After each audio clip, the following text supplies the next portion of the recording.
طب يا سيدي، ادي الزمالك بيفقد اعبط 2 بونت ممكن يفقدهم خلال مشواره في مجموعه الكونفدراليه. كل ده بسبب ايه؟ كل ده بسبب استهتار لاعبي الزمالك وبسبب الفينش السيء اللي مش هنغيره. من اول الموسم لسنا دلدل يا جماعه، اشتغلوا على الفينش يا جماعه، اشتغلوا على الفينش. النهارده ومع دخول الدقيقه 80 وقبل ما يجي في الجون التعادل، انت كنت مرتاح تكسب 2-3-0 بسبب كور وفرص كتير عماله تجيلك، ولكن بسبب الفينش السيء ورعونه لاعبيك ما قدرتش تستفيد منها نهائي. النهارده الزمالك لعب مباراه جيده جدا لحد الدقيقه 60، جاب جون في الدقيقه 3 وجاب جون تاني ولكن اتلغى، وكان عامل مباراه ممتازه جدا الى حد ما. ولكن من بعد الدقيقه 60 بدات تتاح لك فرص كتير قوي بسبب اندفاع لعيبه كايزر تشيفز انك تسجل التاني والتالت، ولكن انت مش عايز. وطبعا اللي مش بيعوز الكوره هي كمان ما بتعوزهوش، عشان تيجي في نهايه المباراه في الوقت بدل الضايع بكوره هبله يجي محمد صبحي يدخلها في نفسه وتفقد زي ما قلت لك اعبط 2 بونت كان ممكن تاخدهم خلال مشوارك في المجموعات. انا بس عندي سؤال واحد عايز اعرفه، مين هو صاحب قرار اشراك محمد صبحي بدل من عواد؟ وفي ايه بيحصل مع عواد جوه نادي الزمالك؟ زي ما احنا شفنا وزي ما احنا عارفين من ساعه ما احمد عبد الرؤوف مسك نادي الزمالك وهو اعتماده الاساسي في حراسه المرمى على محمد عواد. مين صاحب القرار ومين اللي ادى الامر لاحمد عبد الرؤوف انه ما يشركش عواد ويشرك صبحي مكانه؟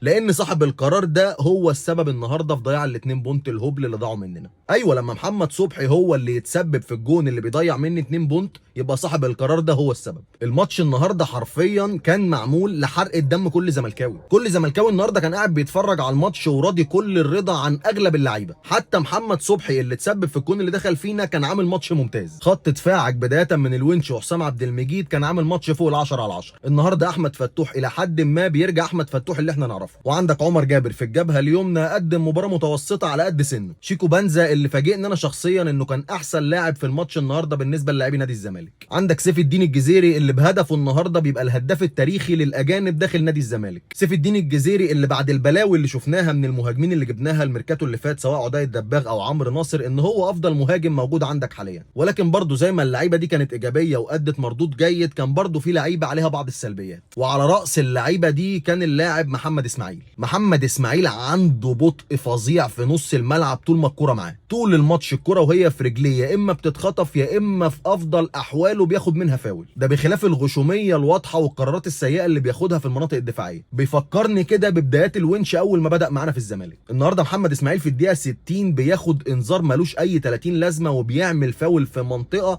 انا واحد من الناس كنت حاطط ايدي على قلبي والفاول ده بيتلعب. وعندك برضه لاعب زي خوان بزيره النهارده بيقدم اسوأ مباراه ليه مع نادي الزمالك، بخلاف الكره اللي في الشوط الثاني اللي قطعها من نص الملعب وكمل بيها وشاط مع انه كان ممكن يلعبها لعدي الدباغ، والترقيصه اللي رقصها للاعب من ناحيه الشمال وعمل عرضيه وحارس المرمى تصدى لها. بخلاف ذلك خوان بزيره النهارده من اقل مبارياته مع نادي الزمالك، ولكن زي ما قلت لك في الغالبيه كانت لعيبه الزمالك مأديه اللي عليها، ولكن التلت الامامي بتاعنا الفينش بتاعه زي الزفت. وزي ما قلت لك اللي ما يحبش الكوره ما تحبوش، وفي الاخر بنتعاقب بجون هبلولي ضيع مننا زي ما قلت لك اعبط 2 بونت يضيعوا مننا في دوري المجموعات. فيلا الحمد لله، هارد لك لكل زملكاوي، ان شاء الله اللي جاي خير وان شاء الله اللي جاي احسن، ونتقابل باذن الله في تكمله دوري مجموعات الكونفدراليه بعد ما افريقيا تخلص بعون الله. اشوف وشكم على خيره الله، احلى اخوات واحلى متابعين.